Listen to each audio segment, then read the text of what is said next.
Hey, let's chat.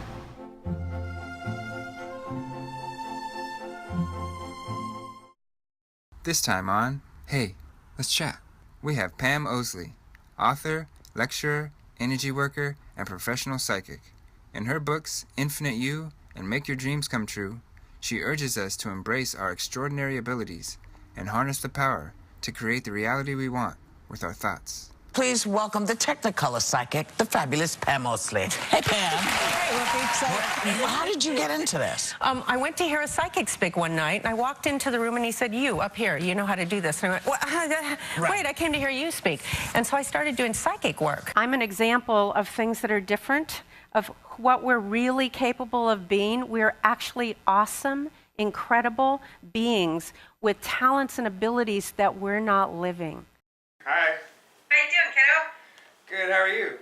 I'm good, thanks. What's your process when it comes to that stuff? Can it just come through any time, or do you need to step in? It's a state of consciousness. Just like we can go from daydreaming to fully alert or sleeping or, in between states. It's just a different state of consciousness. So I find it easy to just shift into it now. It's just listening from a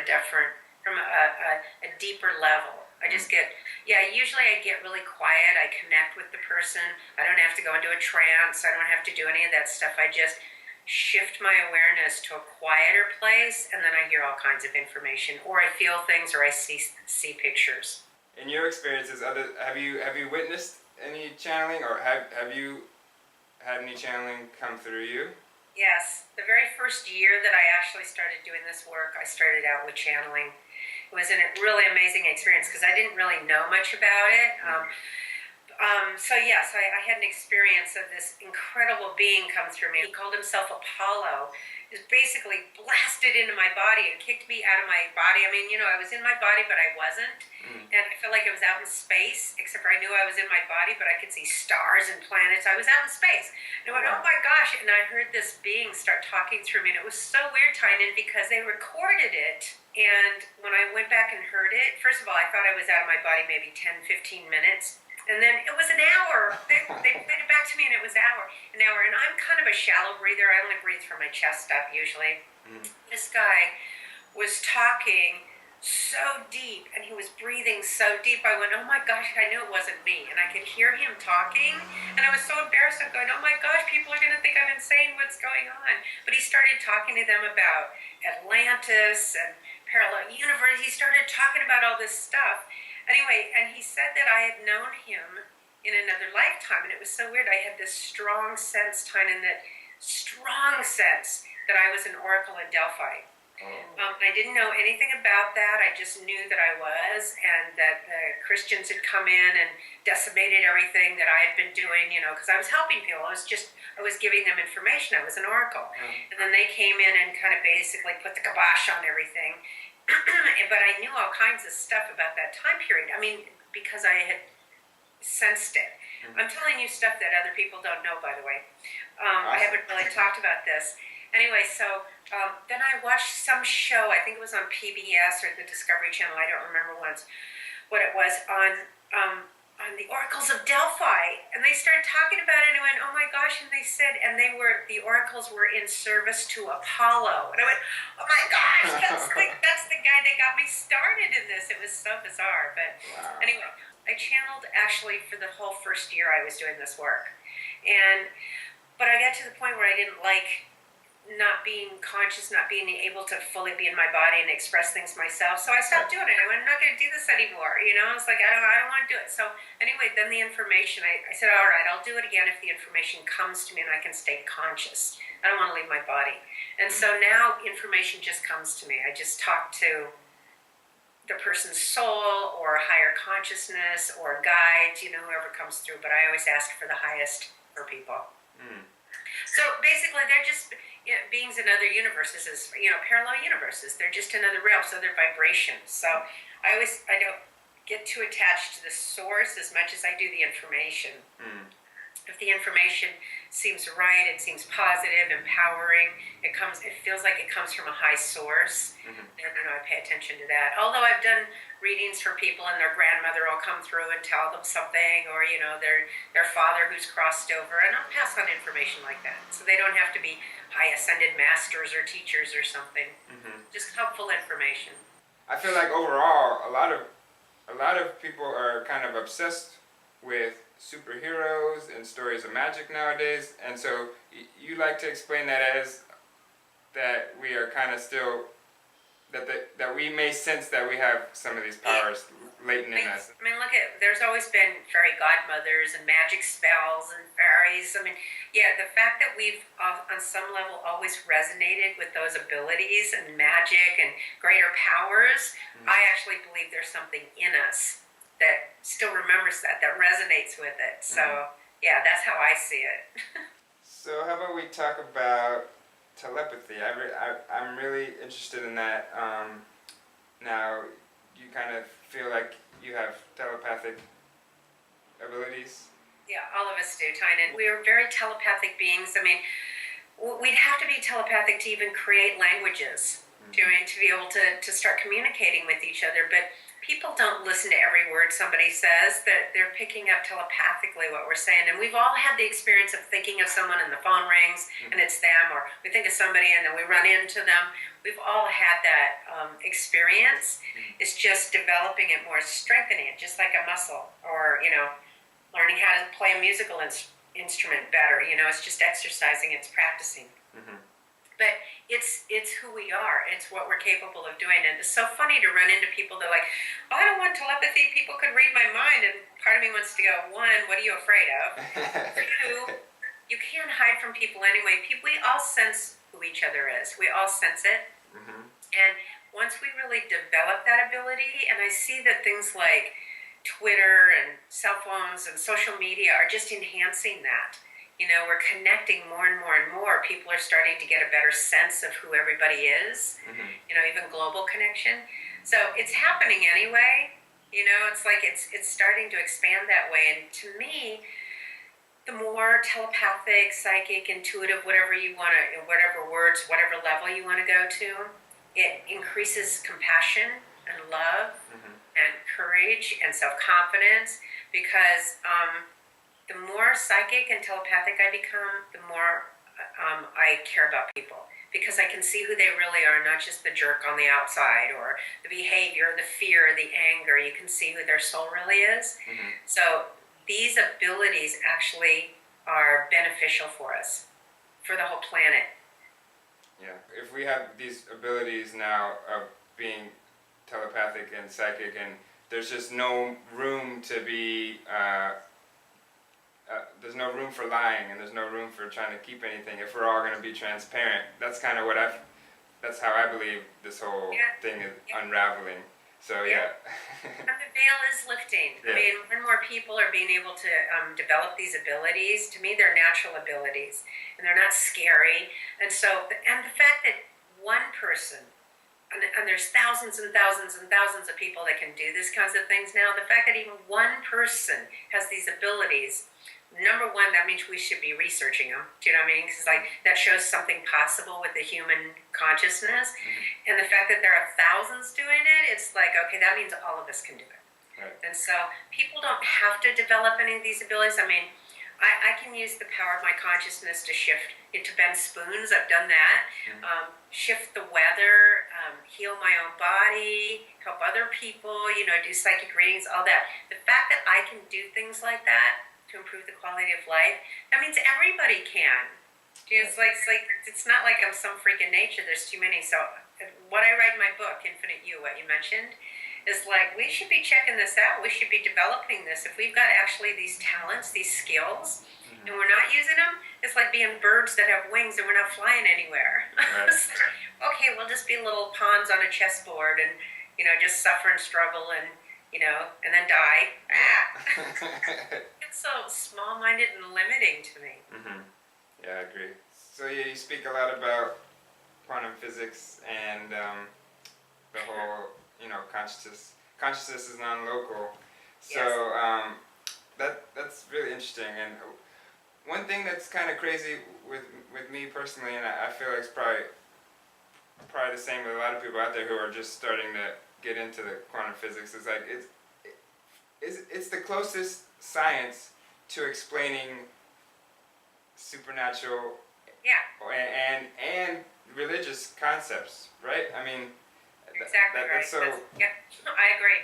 To me, quantum physics is putting spirituality and science back together again. Yeah. You know, so it does explain it. It's like, I'm really grounded. I'm not spacey, airy. You know, I've had my own business for a long time. I've run businesses. I'm really grounded. That's why I study the quantum physics of what I can do. So yeah, non-local mind, meaning it's not generated by the brain. You know, the brain is just a computer for us. Who we are, and non-local mind means we're not limited to the brain, to the body, to the mind. It's like we're way more expansive.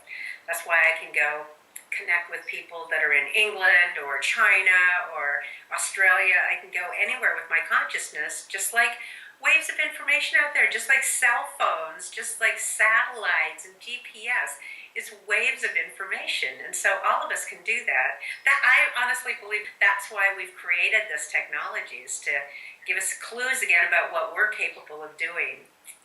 You know, it's just like, oh, we can do it through technology, but not our own minds. It's like, oh my gosh, okay. Right. But quantum physics is confirming, not just confirming, it's presenting all that to us. Right. It's kind of fun, huh? Yeah, like I say, I mean, it's super interesting. For me, just to give you a quick little background, for me, I was stuck in the whole. Well, I started off Catholic, went to college, and then started the whole materialistic view, and I need facts and all this to explain anything. But then what happened for me that made me go back into spirituality is I heard about a story of a kid with a past life story, and that just blew my mind, because for me that's proof, because how else could a 4-year-old boy know 100 different things about a past life that all matched up from someone who lives halfway across the country? And so for me that was the first set of proof, and then I saw, you know, what the bleep and started just that all this has just been so exciting for me to have what I consider proof, scientific proof for the supernatural. So and you know, they talk about, do you know that reincarnation is in the Bible? Jesus talks about it. When Jesus said, well, you know, who do people say I am? They said, well, some people say you are John the Baptist, and other people say you're Isaiah. And he goes, no, Isaiah came back as John the Baptist, but they killed him. Oh. They skipped that. They left that in the Bible. Whoops. Did you have a religious background or upbringing at all? Yeah, I actually even went to a Christian college. Yes, okay. I was raised. My mom was Methodist. My dad was Lutheran. We went to church a little bit when I was growing up, and then I put myself into church. You know, and when I was going through school, I had friends. They were all religious, so I started out that way. I went to a Christian college because I got a scholarship to go to it, and then I expanded beyond that. Let's put it that way. Do you know what it was that kind of, what sparked the expansion? Yeah, it was a number of things. Well, first of all, I started questioning what was being taught, because some of it didn't seem right to me. Right. And then I started hearing people, I started reading the Seth books, which are my all-time absolute favorite. Those catapulted me beyond anything. It was hearing speakers and reading things and going, yeah, I resonate with that more. Nice. One thing, like I was mentioning earlier, that for me, the whole idea of reincarnation is kind of what been bringing me back to a more spiritual life. I did a past life regression, and just so you know, yeah, that was super interesting, because all of a sudden I saw myself as in the 15th century in Asia, a sultan. It was crazy, because I was speaking to my guru or whatever, and I was seeing it as we were communicating without talking. So for me, I was telepathic in another life, so why can't I be telepathic in this life? So that's so cool, and that's just one of them, because you violets, you've had a lot of lifetimes. So, I mean, if we're infinite beings, my gosh, infinite, that's a long time. Of course we're going to have different experiences. Right. You can't cram an infinite being into one, short 80-year life, and that's it. No way. Right. How fun that you saw that. How many of your past lives have you seen? Do you have any interesting ones? The one about being an oracle, that was awesome. But Yeah, an oracle in Delphi. I know that one for sure. I know I've been in Atlantis. A lot of people have had tidal wave dreams or nightmares. You know, a lot of people. And I know that I was in Atlantis when that hit. And yes, I do believe Atlantis was a real place. So I have a strong memory of that. I have a memory of being in Lemuria, which is the Pacific version of Atlantis. They were much more artistic. And then I have a memory of being in Egypt. At 16 years old, I saw myself walking around on this dirt floor. I've had no desire to go to Egypt, right? And then I was lying on the slab inside the pyramids, and they were preparing me. I was only 16 years old. They were preparing me for what they call transition. So I knew I was still alive. I wasn't ill. They were taking these gauze-like strips and putting them in oils or something, and then starting to wrap me, including my face. I mean, and I was starting to suffocate, but I knew I was transitioning. And I knew they had the belief that if I transitioned while I was still young, I would look younger in all my incarnations. Right, I wouldn't age as much. And then I saw this beam of light coming in. I know this sounds hokey, but I swear I experienced it. I was sitting in a chair. I saw this beam of light coming in from the top of the pyramids onto me, and it was pulling me up. So obviously my soul was going up into this light, and I almost fell off my chair when I had that experience. So that was weird. I never expected anything like that. And then I went to hear this woman speak the next day, who can hear auras. She can hear energy fields. Like, I see them, she hears them, and she knows what's wrong with somebody physically based on the note that's missing, like if they're missing a C chord or a whatever. And she looked at my palm and she went, "Oh my gosh, you know the secret of the pyramids." Well, and I had just had that experience the day before, and I went, "Wait, how come you know that?" oh my gosh. So I had an experiential experience of that one. Wow. So, but other than that, I haven't really spent much time looking at other lives. I've got enough on my hands with this one. How do you feel kind of started our whole creation on this earth? We're infinite beings. So I don't, to talk about beginnings and endings is basically just like, you know, it's just like a wave coming up and going back down, and a wave in the ocean coming up and going back down. It still exists. So we can take different appearances and then, you know, go back into the ocean, then take different appearances as a different wave and go back. So I feel like we've been infinite beings. So I feel like man has made up the stories of creation in the beginning just to make sense of, you know, how did we get here? Right. But what I find interesting is that a lot of physicists now are talking about how it's not really just one Big Bang. You know, like there's constant Big Bangs, new universes being formed all the time, and parallel universes. And I mean, the stuff that physics is saying now is mind blowing. So we're all that is. We're aspects of infinite mind, consciousness, God, whatever word you want to put to it, and that we're having these experiences. To experience things like eating ice cream and seeing colors, and, you know, just to experience, to have a three-dimensional experience. But if you look at quantum physics, they're saying, you know this, there's no such thing as solid matter. Like, so our consciousness is making up the whole thing. It's like, whoa, that's weird. But that's what a lot of mystics and spiritual teachers and indigenous people have been saying forever. It's all Maya. It's all an illusion. It's all a dream. Right. Yeah. But it feels real. It feels real. So we might as well, you know, get into it. But my goal now is to be able to have dominion over that. Do you know what I mean? To really be conscious creators and not victims. Like, oh, suffer. It's like, no, man, we've got magic. We're created to do more than this. And so busting out of those limiting beliefs. Right. Makes it more fun, I can tell you that. Makes it more interesting. Definitely. Here's the bottom line. Again, I really like the Seth books, Nature of Personal Reality and Seth Speaks. You create your own reality. You create your own reality.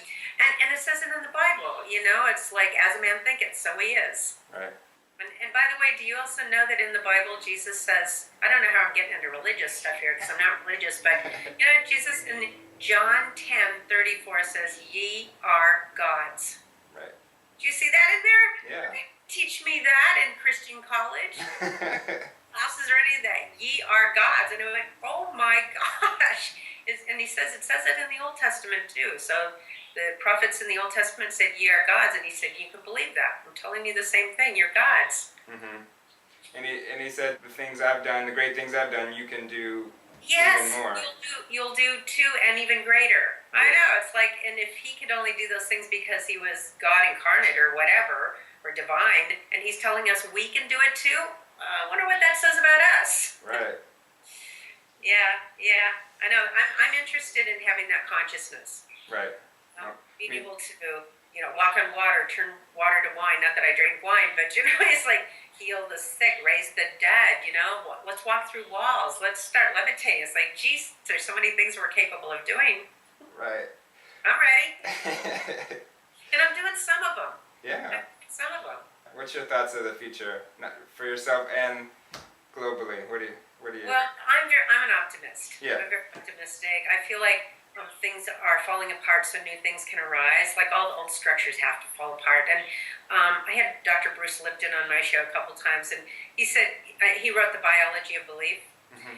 And he said, what's going on right now is the caterpillar is changing to the butterfly. Mm-hmm. And what he said was so cool. He goes, I'm no longer interested in saving the caterpillar, because the caterpillar, the legs start falling off. It dies off. Mm-hmm. And it goes into the cocoon, and it uses imaginal cells to transform into a butterfly. So he said, I'm no longer interested in saving the caterpillar. I'm more interested in helping the butterfly emerge. And I feel the same way. Yeah. So I'm very optimistic. I feel like the consciousness is shifting. I've had quite a few people on my show, physicists, that say, and now I don't know about the timing's trippy, but they're saying that within the next 5 to 10 years, we will not recognize ourselves anymore, that we're going to transform dramatically. Now, I don't know if it's going to happen that quickly, but since I'm already seeing a lot of people doing psychic work, a lot of people that have already done channeling, a lot of people are starting to use their consciousness to create things like law of attraction and, what the bleep, and, all these scientists are starting to say all this stuff. I go, and it's happening really fast. Just the technology alone is mind-blowing. Yeah. Okay, so I'm optimistic. I feel like good stuff is happening. Yeah, me too. Do you have suggestions? If you have clients that maybe are trying to manifest certain things, but their beliefs and because you have a phrase that you don't get what you want, you get what you believe, right? Yeah. I guess what I'm trying to say, I'm not trying to get a free reading here, but I feel like sometimes what I'm striving towards and what I'm trying to manifest, there may be a hidden belief that it can't be done. What kind of things do you suggest when you talk to clients that have similar issues? Well, in my latest book, Infinite You, I talk a lot about how we create, different, and I show people how to do meditations and stuff like that to shift, to create. But I did write, and I've written a book called Make Your Dreams Come True, where I explore how I help people see what hidden beliefs they do have. There's all kinds of games and processes in there, because what happens is exactly what you said. You might not always get what you want, but you'll always get what you believe.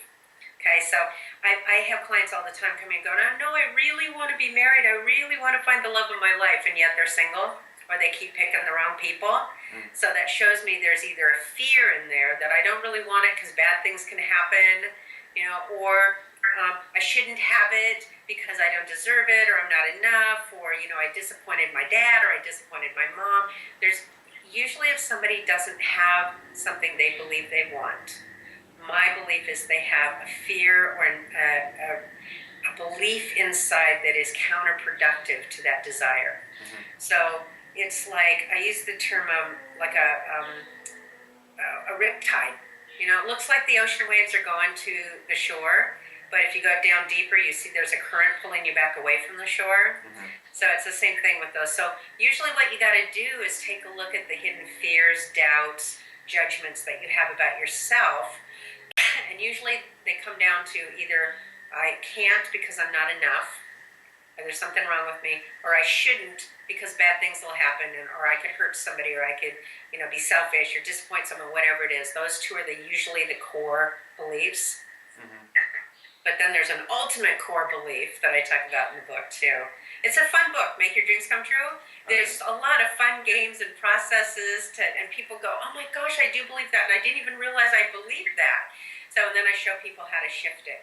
But there's a core belief, which is basically that we're separate from all that is. We're separate from God, or we're separate from that which we want. You know, when quantum physics is now saying that we are all connected. Right. Literally, physically all connected. Seriously, get a hold of Make Your Dreams Come True, okay? Just it's inexpensive, it's fun, it's simple. You'll get a lot of ahas because I give lots of tools. So I can tell you this. One of the things, whatever you put your attention on will increase.